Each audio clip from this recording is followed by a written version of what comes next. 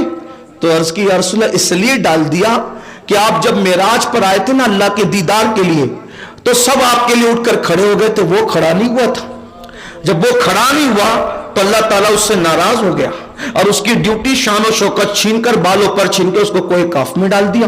جب کوئی کاف میں ڈال دیا تو اب وہ مجھ سے گڑ گڑا رہا تھا، جبریل تم رسول اللہ کی بارگاہ میں جا رہے ہو، میری سفارش کرنا، مجھ سے غلطی ہو گئی تھی، آقا کرم فرما دے، حضور سے سفارش کروا دینا، میری اللہ کی بارگاہ میں میری عرضی پیش کرنا.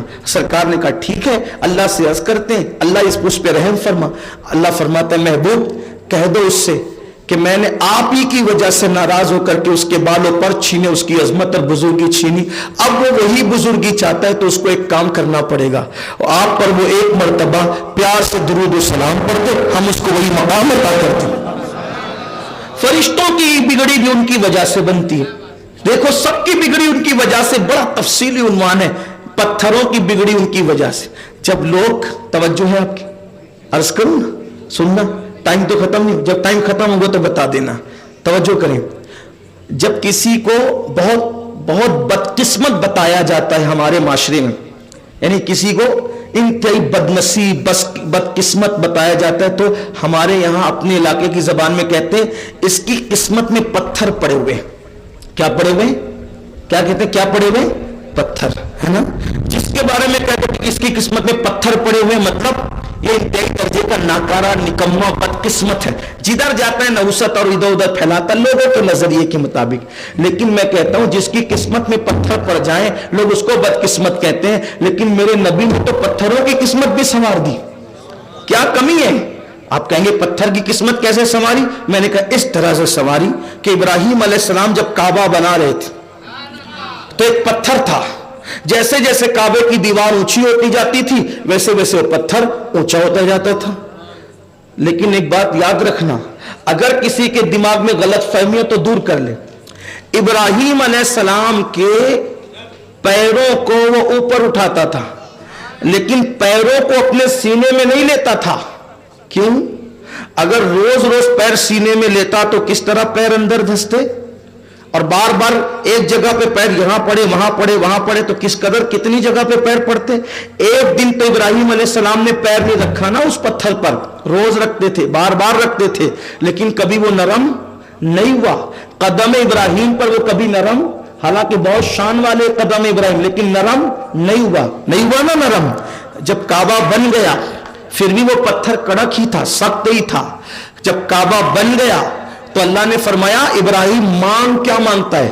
تو نے اتنا بڑا کام کیا، آج جو مانگے گا تجھے دیں گے. تو ابراہیم علیہ السلام نے اسی پتھر پہ کھڑے ہو کے کہا اللہ جب تو نے فرمایا نا کہ آخری نبی بھیجوں گا اور وہ تیرا محبوب ہے اور اس کا نام محمد ہے، مولا بس میری تمنا یہ ہے اسی محمد کو میری نسل میں پیدا کر دے اور مجھے ان کا دادا بنا دے. یہ ابراہیم علیہ السلام کا مہینہ شروع ہو گیا نا، تو جیسے ہی ابراہیم علیہ السلام کی زبان پر نام محمد آیا وہ پتھر نام سن کر نرم ہو گیا، اور نرم ہوا تو حضرت ابراہیم علیہ السلام کے پیر کے نشانات اس کے اندر آ گئے. اب دیکھو جب مکہ فتح ہوا کتنے پتھر تھے وہاں؟ 360 پتھر تھے.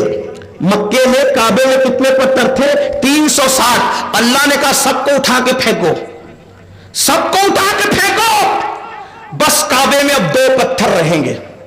کتنے پتھر؟ 2 پتھر. ایک وہ پتھر رہے گا جو محبوب کے نام پہ نرم ہو گیا، اس کو مقام ابراہیم کہا جاتا ہے، اور ایک وہ پتھر رہے گا کون سا؟